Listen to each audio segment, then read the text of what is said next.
In my preview for Gundam Evolution, I had a lot to say about its similarities to Overwatch, an obvious titan of the hero shooter genre. In the time since, we've learned much about the recently released sequel, only drawing more comparisons to Evolution as that game also embraces a free-to-play model. In this review, I will do my best to hold off on further comparisons as that would otherwise end up dominating this piece, but it is notable that the two ended up being even more similar than previously thought.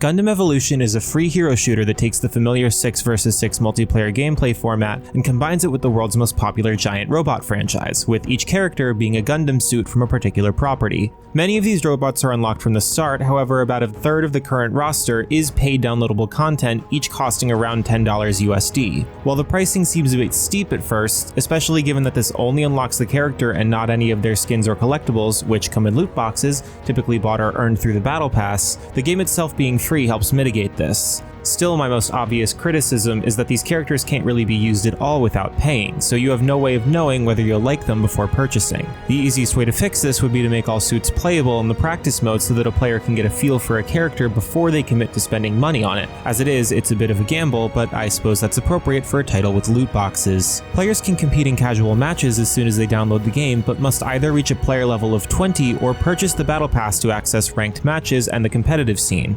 Unfortunately, in the time I've played so far, it doesn't quite seem like any skill-based matchmaking baked into casual mode has kicked in yet, as every match I've played has been totally one-sided for one team or the other. Given my experience with the network test though, I have no doubt that once the game has its players figured out, it'll be able to sort people into more even battles. The game feels about as good as one can expect from a free-to-play shooter not named Call of Duty Warzone, though combat can get a little chaotic and some of the maps are not particularly conducive to matching up with less than a full team. In the new Harbor City map, for example, a defending team can easily strategize to cover the open-air first section and entirely stop the attacking team from getting far from spawn if they're communicating with each other. I don't want this to sound like the game isn't a blast to play. I've happily sunk about 20 hours into it between the network tests and this final version. Getting used to each character can take anywhere between a few matches and dozens, but their individual quirks and sheer nostalgic value add a lot to the standard genre format. The Battle Pass involves completing daily and weekly challenges, typically using specific characters to accomplish a task, like do 20,000 damage or revive 3 teammates, to advance along a track similar to other titles of the same genre. The pass refreshes every 60 days with exclusive rewards, and of course, you can pay about $20 on top of the $10 pass to jump forward through about a third of it immediately. The level of polish on display is impressive, and the premium skins available through the Battle Pass and limited time purchases are cool enough to potentially be worth the asking price,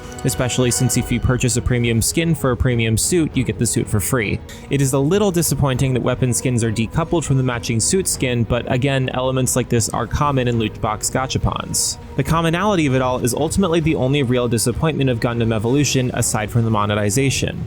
It plays exactly how you'd expect it if you've played any other game in the genre, and in all of its monetization, and to be clear, there is a lot of it, could have been softened with a few fundamental changes. It would be cool if the premium suits were also unlockable through the Battle Pass, for example, though the premium track will give you some currency back. I was left wishing that the loot boxes were either given a bit more frequently or were slightly more generous with rare items.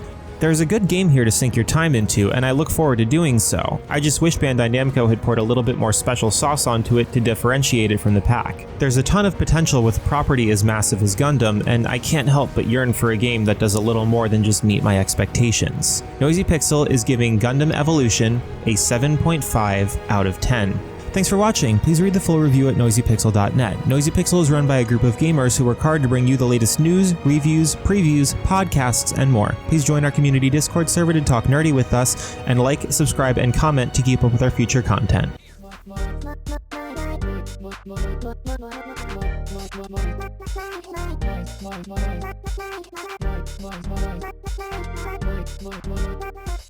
Noisy Pixel.